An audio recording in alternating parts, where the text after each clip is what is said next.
United States Marshal Tyrese Miller, Clint Cannon, Assistant Special Agent in charge for Homeland Security Investigations here in Memphis, and Shelby County Chief Deputy Sheriff Anthony Buckner. We have a serious gun violence problem in Memphis and Shelby County. I live in Memphis, lived in Memphis most of my life. I know that people in this city are sick and tired of gun violence, and I am too. This is a problem with many causes, and there will need to be many solutions. The federal government has an important role to play in tackling this problem. One way we do it is by vigorously enforcing federal firearms laws. It's something my team works hard on every day, working hand in hand with all of these partners behind me. Today, I would like to announce the results of an important violent crime reduction operation carried out in Memphis and Shelby County over the past several months. For months, law enforcement officials investigated illegal firearm and drug crimes at various locations in Memphis and Shelby County. The ATF led this operation, and they were assisted by other partners who are represented here. This was a data-driven operation. The ATF used data from various sources to identify areas with a high density of firearm-related crime. And then law enforcement moved to clamp down on illegal firearms trafficking, use, and possession, as well as the associated distribution of illegal drugs. One of the locations targeted was the Save a Stop 2 store at Lamar and Kimball in Memphis. Due to the excessive illegal activity at and around that store, the district attorney's office obtained a court order to shut down the store. The district attorney general will speak more about that in a moment. We are announcing here today 9 federal indictments charging 21 individuals in this district with federal crimes. These charges stemmed from this extensive, targeted, and sustained effort. As part of this investigation, federal agents purchased or seized 91 firearms, 6 of which were outfitted with illegal machine gun conversion devices or switches designed to convert a firearm to a fully automatic weapon. Officers also purchased or seized almost 2 kilograms of methamphetamine, 332 grams of powder cocaine, 210 grams of powder fentanyl, almost 65 grams of crack cocaine, almost 3,000 fentanyl pills, and almost 800 MDMA pills. Indictments and complaints were recently unsealed in federal court associated with this investigation. We are distributing materials today with further details, but I'd like to highlight just a few of these cases. In one case, 2 defendants were charged with engaging in the business of dealing firearms without a federal firearms license and for being felons in possession of a firearm. One of those defendants was also charged with distribution of drugs and possessing firearms in furtherance of a drug crime. In another case, three defendants were indicted together on drug distribution charges. 2 were charged as felons in possession of firearms and for possessing firearms in furtherance of a drug crime. 1 was also charged with illegal possession of machine guns and with possessing a firearm in furtherance of a drug crime. And 1 of those was also charged with using a premises for the purpose of manufacturing or distributing drugs.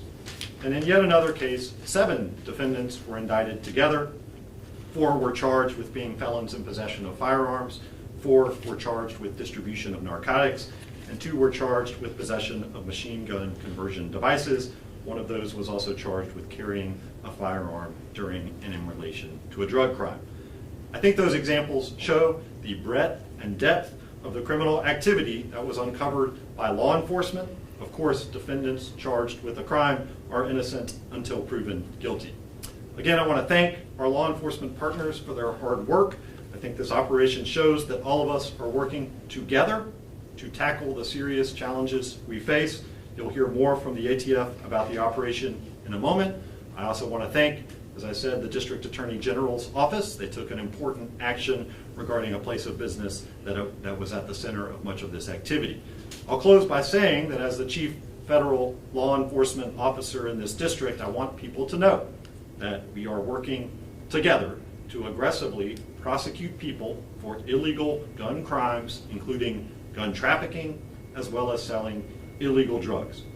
This investigation continues, so do others in and around Memphis. We have more cases like these in the pipeline. We're going to continue to take these cases federal, and people need to understand that anyone engaged in these actions may face federal consequences. Now, a couple of our partners would like to say a few words. First, I will invite Special Agent in Charge Marcus Watson with ATF to the podium. Good morning. Thank you, Kevin. Today's announcement, today's announcement is a result of the hard work of the women and men of the Memphis ATF, the Memphis Police Department, Shelby County Sheriff's Office, and our other federal and local state partners. This case relied heavily on technology, specifically crime gun intelligence, or CGI. CGI was used to pinpoint where ATF should focus its resources and towards whom ATF should focus its resources. Through the innovative use of CGI, coupled with old school police work, 91 firearms, including several machine gun conversion devices, were recovered from the streets of Memphis. A significant number of violent individuals are under federal indictment for violation of the federal firearms laws and narcotics laws. And one corner, and Memphis is safer today and no longer is the source of illegally trafficked firearms and narcotics. Thank you. Thank you. Now I would like to call District Attorney General Steve Mulroy to the podium. Thank you, Mr. Ritz. Good morning, everybody.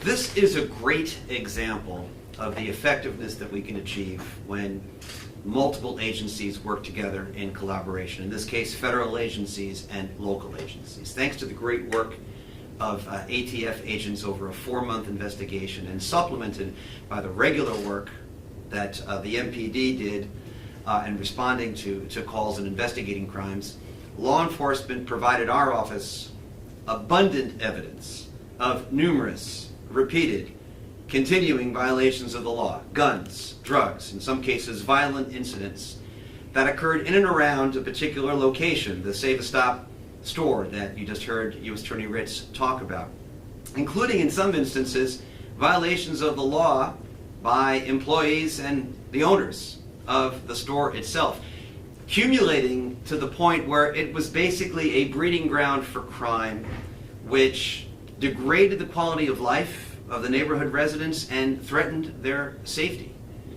And thanks to that abundant evidence that we got from law enforcement, our office was able to go to court, bring a nuisance action, and close down the store, thus shutting down that breeding ground for crime. And in part of that nuisance action, we had a number of people, some of whom are here. People from my office I want to commend: Paul Hagerman, who supervised the action, Forrest Edwards, and ADA, who unfortunately couldn't be here today, and then also the cooperation of Maren Blakely, who is also here today, and she is an employee of the Memphis City Attorney's Office, and she is embedded with our office and regularly works on these cases. It's another example of the kind of cooperation among agencies that made this whole thing so very effective. As a result of the nuisance action, like I said, the store has been shut down. We recently went back into court and agreed to reopen it, or allow it to be reopened, for the limited purpose of having eviction proceedings. It is our hope that that store will be run in the future by law-abiding management who discourage illegal activity rather than fostering it, and who serve the community rather than preying on it. Now, obviously, as the U.S. Attorney already correctly said, people are presumed innocent until proven guilty, but we believe that what we're doing today, or what we already did, addresses a concern about neighborhood safety. And I want to commend and thank the U.S. Attorney's Office for taking the next step in bringing those indictments of the people who were most involved. And I want to commend also the ATF and all the other partners. It's my hope that this is not the last time that we will do this. We did our part. The U.S. Attorney is doing his. It's my hope that there'll be further collaboration in the future as we all work together collaboratively to make Memphis safer. Thank you. Thank you, Mr. Mulroy. That's my hope as well. I'd next like to invite Chief Davis to the podium. Thank you, and good morning. The nuisance action and the arrest of these 21 individuals for firearms trafficking, illegal drugs, and other related offenses is only one example of our collaborative and relentless efforts to reduce violent crime in our city. The dedicated men and women of the Memphis Police Department are grateful for the continued support of U.S. Attorney Kevin Ritz and his amazing team of investigators and prosecutors as we work together to answer the clarion call from our citizens for a safer Memphis. The law enforcement and criminal justice community represented here today have made a joint commitment to pool our resources together to bring bad actors to justice. This is only the beginning of our no-nonsense approach to dealing with those who perpetrate gun violence throughout our city. We know that federal charges bring about stiffer penalties for the most egregious offenses. To those who continue to terrorize our neighborhoods, businesses, and threaten the quality of life of our citizens, we have a message for you. Federal prosecution means if you do the crime, you will do the time. Thank you. Thank you, Chief Davis.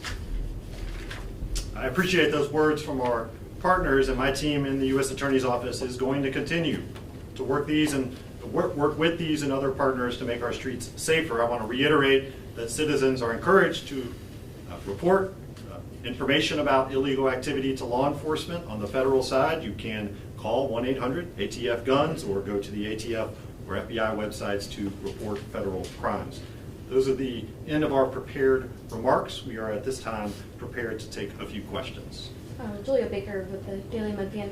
That store that was shut down, how long has it been shut down, and how has that impacted the crime levels in that area? Well, it's been too soon to actually do measurements of the effect of crime in the area. We hope that we're very confident that it will in fact help because it was such a breeding ground for crime. It was a few weeks ago, like the week before last, I think, when we shut it down. We were last in court on this matter on October 10th for an initial setting. That was when we talked about agreeing to reopen it for the limited purposes of eviction. And our next court date on this matter will be November 14th. And DAC Forward, can you talk about or break down just how much time and resources this went for all of you all? Sure. My understanding is that the ATF did an extensive investigation of this particular store for over 4 months. And they uncovered evidence of 30 different gun violations and 6 different drug violations. At the same time, the Memphis Police Department was routinely taking reports all the time for events that occurred, criminal violations, including aggravated assault instances at the location. And that was ongoing for the last year or so while we compiled information about it. And our office, I think, probably worked on it for a few weeks or about that, analyzing the evidence, making sure that we had the legal grounds for a nuisance action, which we clearly do, and then preparing the necessary documents and going into court. And I just want to add, again, we had partnerships with the United States Marshals who are represented here, Homeland Security Investigations, and the Shelby County Sheriff's Office as well. I did not mean to leave them out. No. I appreciate that. I know you didn't. Tabari's here with Action News 5. 91 guns, that is a lot, but we still have these smash and grabs at these gun stores quite often. What do you tell these folks that said more needs to be done? Well, I think what I would tell them is to look at the really important announcement that we're making today and look at this partnership. What we have here today are federal, state, local law enforcement and state and federal prosecutors working hand in hand. And I think everyone up here would agree that it's going to take all of us together to tackle these issues, in particular gun violence on our streets. And so we're here to say that we're up to the challenge and we're working on it. I had a question about kind of the tech that the ATF has been using and that data.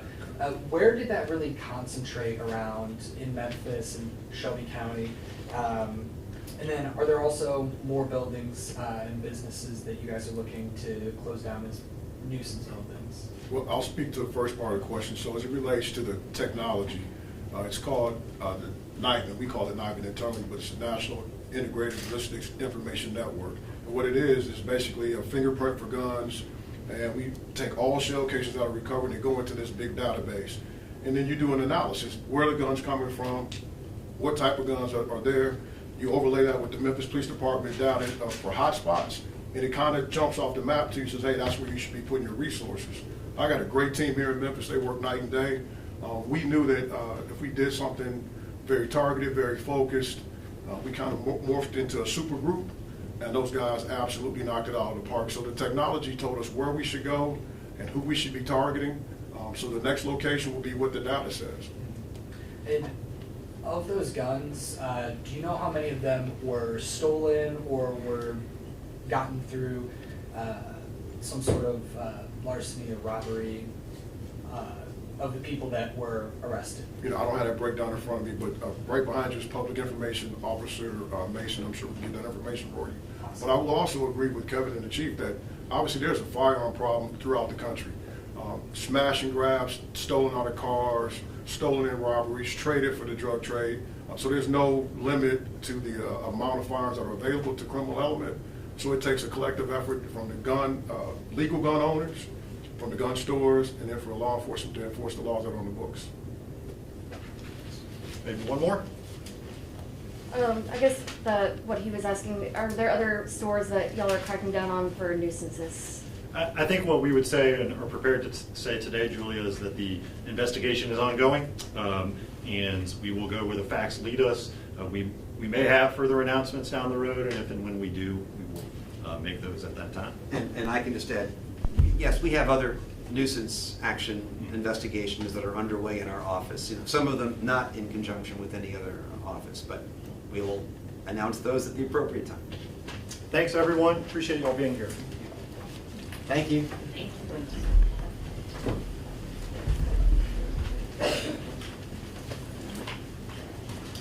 I'll let you